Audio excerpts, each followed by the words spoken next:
Guys, kung alam mo na itong gimista, skip mo yung video. Pag hindi pa, panoorin mo hanggang dulo.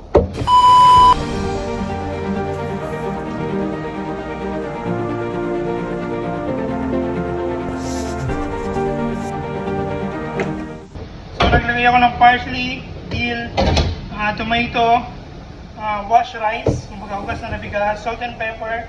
Wala kaming mint, so inalaban na natin to. So, halo lang natin guys. Naglagay din pala ako dito ng olive oil at saka yung beef seasoning or beef powder. Ang gamit ko pala dito guys is beef. Head beef. Ay, wala ko na tinapay guys. Alam si camera ba?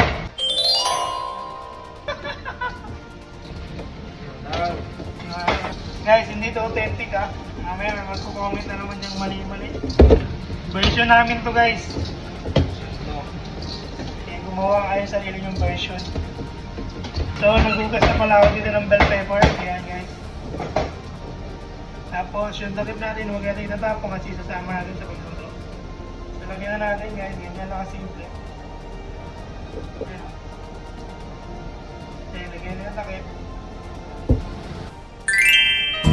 Kiss me. Oh my God! Wow! Pwede rin nyo ilagay sa tomato, sa eggplant, saka sa zucchini. So kami dito is nagtitipid kami sa vegetable para makaabot pa ng hanggang katapusan ng mundo. Bell pepper lang gagamitin natin guys. So okay na to guys. Lalagyan na natin ng salt and pepper yung taas.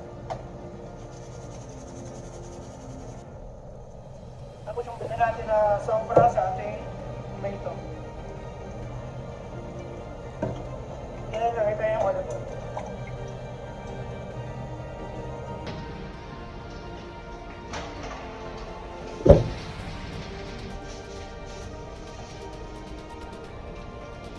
So set lang natin ng 180 degrees, isang oras. Guys, pag meron kayong gimista, huwag nyo kakalimutan yung potato veggies.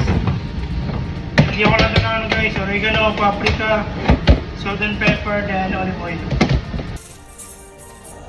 Ito ang ating gimista guys, ibabalik pa natin ito sa oven.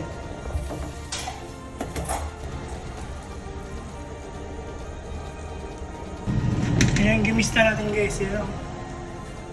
May suspense sa loob eh. Alright, let's go!